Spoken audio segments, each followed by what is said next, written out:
Hello and welcome. This is Deborah Dachinger. Welcome to the Dare to Dream radio show. It's such a pleasure to have you here. And I just want to give you a heads up because I know you love listening to inspirational information, motivational, keeping you on track, and I want to keep you there too. So let's just get this covered right here.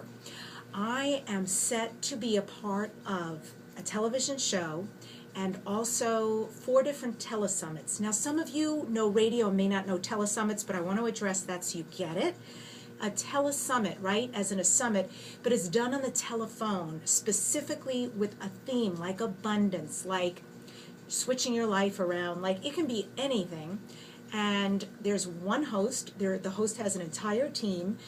Each conversation with a guest, and I will be a guest on 4 of them, lasts 60 to 90 minutes, and it is content driven. I mean, you can listen to the most amazing stuff. So you know I'm going to be talking about dreams and goals becoming manifest. If you want to tune in, and I suggest you do, I'm going to give you the information, but here's the best way. Go to my website, sign up.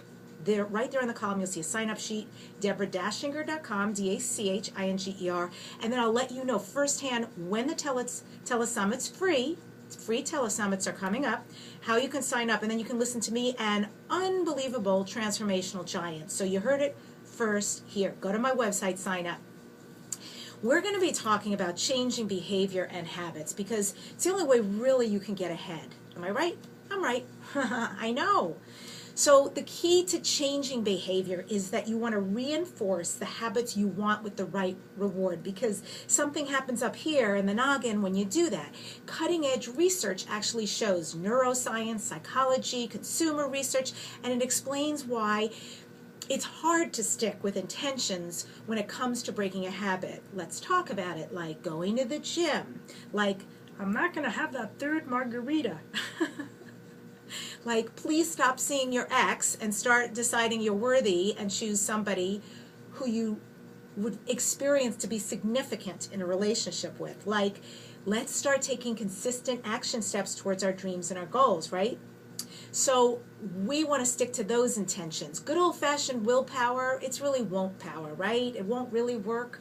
And you don't get very far because what happens is our brain clings. It's like a leech. It clings to old habits. Routines are encoded. We've done them so much, it's just what we fall back on. It's our default. Now the trick is that we want to replace bad habits with a better one. And we want to do it long enough that we look for the better one so that it actually creates a new habit loop or a craving for the new experience. So instead of lighting up a cigarette, by the way, just celebrated 13 years cigarette-free yesterday. Or maybe you want to take a snack. Doesn't everybody relate to that? Now, I could go either way when I'm stressed out. Either I'll never want to eat again, or I may want to eat, and it's, I hate that feeling, and you know it's not driven by hunger. It's just stress, and it doesn't take the stress away. Or maybe some people behave badly with other people, and then they leave the situation and go, man, what did I do? I feel really bad about that. Switch it up. Switch up the payoff for changing. And rewards really are key to doing this because those rewards satisfy the cravings. Focus on the rewards and you'll train your brain responsible for linking positive emotions to new habits. Cha-ching! So, we want to do this with small changes but have a big impact. Start specific. The more concrete you are about your goals, the better. You have to be very clear. Next, start small and go slow. It's easy to get overwhelmed. I'm going to give you a little secret here. You want to know why a lot of people don't achieve their goals? Because they write them down, they do all the stuff that looks good, and guess what? They immediately flip into overwhelm. And then they abandon those dreams. We don't want you to abandon anything. So if you feel overwhelmed, just remember the baby steps are what make it manageable, and you want to feel manageable. Here's something. Once upon a time, I went to see some doctors, and just because of whatever was going on with my health, they were talking about switching up my food because it wasn't working for me. And I didn't like that. I don't like any change around my food. But one of the things they wanted me to stop eating was dairy. And they said, no milk for you anymore. And I said, well, what am I supposed to have? And they said, almond milk. Almond milk and cereal? I cannot tell you. I was like a 2-year-old. I don't want to. I want my milk. And so, but they said, even skim milk, sorry. I gotta tell you, drinking that almond milk was like, oh, new habit. Oh, didn't dig it at all. But what happened? Habit, right? You do it every day consistently, over and over and over again. And I don't even know, after a month maybe, couldn't tell you the difference. Almond milk was great. Now, today, this is a long time ago, I can't imagine drinking anything else. In fact, if you want me to drink milk, now that's gross to me. That flavor, that consistency. So you just have to switch things around, do it long enough, and you'll get there. Trust me. If I can do it, you could do it. Practice daily, right? That's what we're talking about. Once in a while, not enough, not so much. But you want the new behavior to become automatic. And if you do it long enough, at some point, I promise you, flips over. Be accountable. Write down your goal. Post it where you're going to see it. Slip up? Okay. Forgive yourself. You know what I mean? Don't beat up on yourself and make it worse. Dust yourself off. Pick up. Move on. Reward yourself. Rewards. Ultimate incentive, isn't it? Keep a good habit. Remember to savor how good you feel doing the new thing. And planning is vital. Anytime you have an endeavor, you just want to map it out a little bit. Here's something that's pretty cool.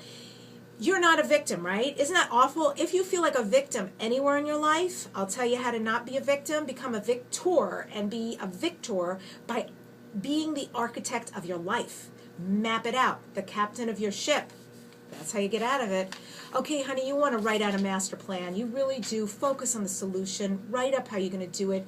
And surround yourself with inspiration, right? Here I am, inspiration. Listen to this radio show all the time. Go to my website, listen to the archives, check your progress, and do whatever you need to focus on inspiration. You can select role models who have triumphed. You can eat and breathe what you want to achieve. You can have books, you can have posters, you can have songs. When I was going through a divorce, and I was fresh out of the relationship, I was full of feelings and not knowingness. I literally had no idea what was going to happen to me, my life, my career. There was like everything at once got hit. And it was around the time that the movie The Secret had just come out. And I watched that movie, that inspirational movie, I mean, over and over and over again. I even made it into a tape or a CD that I could play in my car so I could hear it over and over again. I wrote down quotes when I'd hear things and go, oh my God, that spoke to me, like that's meaningful. They said make a vision board. I made a vision board, and I'm going to tell you everything on that vision board came true. They said do affirmations a certain way. I did affirmations that way. Whatever they said, I clung to the inspiration because I needed the inspiration. And what happened for me was that as I did it over and over again, clinging to those principles, even though I was in the midst of some terrible feelings, I got through and I completely changed my life, right? So the habit was to keep doing one foot in front of the other, go for new changes in my life, and utilize every inspirational, loving, nurturing thing around me to support me in getting there. It was, when I look back on that time, I don't think I realized how profound it was. I was clinging like it was a life raft, to be honest, just to get through. But what happened is I completely changed myself and my life in the interim. Take action, kids. A bad habit is just deeply ingrained. Do you get that? That's the only difference. It's just ingrained. So ungrain it. Neuter it. And also a habit has a lot of resistance to change. It's like that, you just don't want to change, right? But it's here. It's not really out here. It's just an experience. And when you're clear about your goals, your moods, your methods, your timeline, it's so much easier to tackle the resistance that you might face, and then you can permanently eliminate it. It was Aristotle who said, we are what we repeatedly do. Excellence then is not an act, but a habit. So take it from me. You want to write it down, you want to do it consistently, you want to surround yourself with great stuff, and give yourself time, enough time, so that you get it into your life, your skin, your blood, and it becomes the new habit, and you can't imagine anything else you can achieve doing things that way.